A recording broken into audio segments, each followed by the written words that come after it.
Hey y'all, I'm Ashley and this is my Module 2 discussion board post just to give an overall analysis of the Harmony Social and Emotional Learning Program.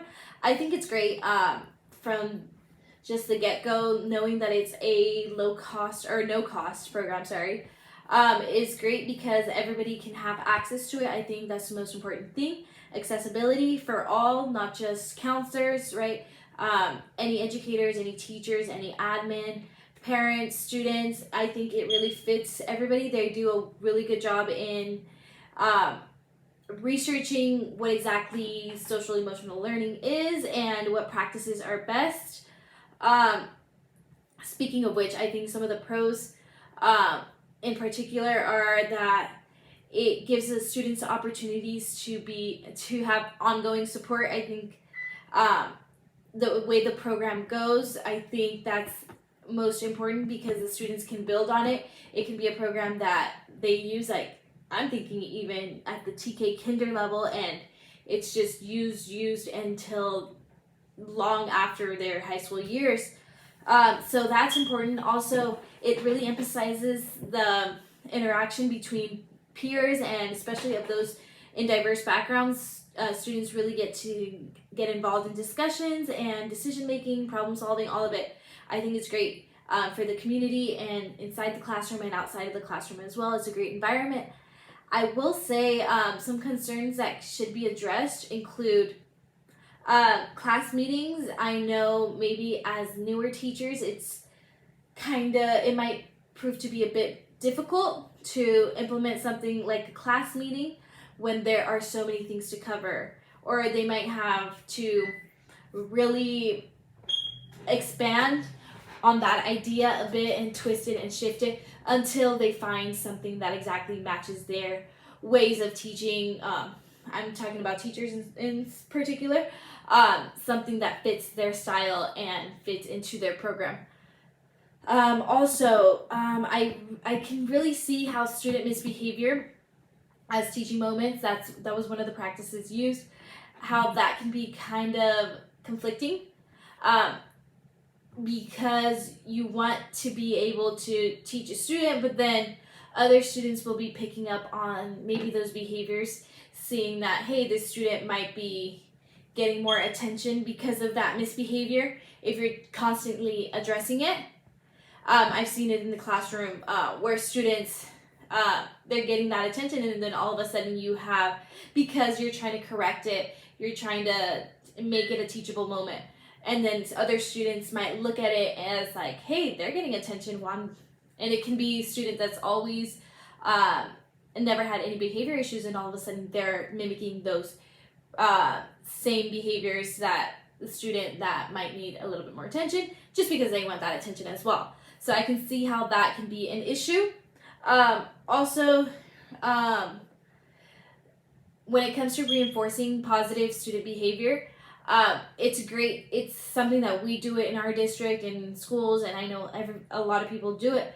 But students can get used to, or just not care for the not receiving attention. So they might be content with their patterns, their behaviors, and they don't care to receive the attention that somebody is receiving for that positive behavior. So I can see how that would be a con, or just conflicting. When it comes to local trends and policies impacting SEL, especially, I can think in my specific school setting, just how the district chooses which textbooks to use, which curriculum to follow. It really shows how what is prioritized in our schools, and we see it a lot in discipline as well. So in our school, like the rules we have, the steps that we have in disciplining students, we're kind of more, we give opportunity after opportunity. But I know other schools, even within our own district, they have I wouldn't say higher expectations, but they will tolerate less misbehaving. So we have one in our district in particular that students can't, if they receive X amount of behaviors or like slips, they can't attend that school anymore. So they can still be in our district, and it's not necessarily an expulsion, but it's a recommendation for them to exit. And which in our school, if students were doing that, we would kind of give them more time, kind of implement different strategies, and just approach it in a different way. But because they have, they focus on certain things, they can't manage that behavior. So we see it in our district. In terms of nationwide, trends and policies really do have an impact even at the school level. We always push for, ever since, who was it, former President George W. Bush, when he implemented the No Child Left Behind Act. That's something that we constantly talk about in our school, where we do try to just keep that in mind and seeing how how every student should get the opportunity, should continue to excel, continue to attend school, to be in the classroom. So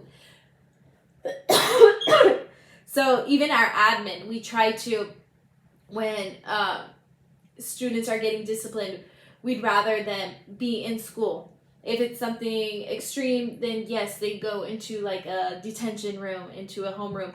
But if not, they stay in their classrooms, and then they'll have that detention after school, just to try to get students to stay in the classrooms, to stay present, even if they're misbehaving during lunch, during in the halls. So yeah, so it definitely impacts us.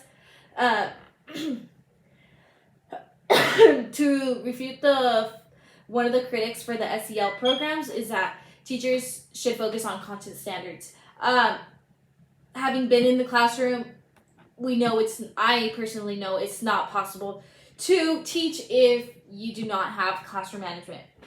And classroom management is only achieved if some of the basic needs are met with these students. So if they're not doing well emotionally, they cannot be present in the classroom. They'll physically be there, but they're not there. So if you don't address these the issues, or if you don't teach students how to approach different things and like social emotional concerns, then they won't be able to better manage themselves and just be in the classroom.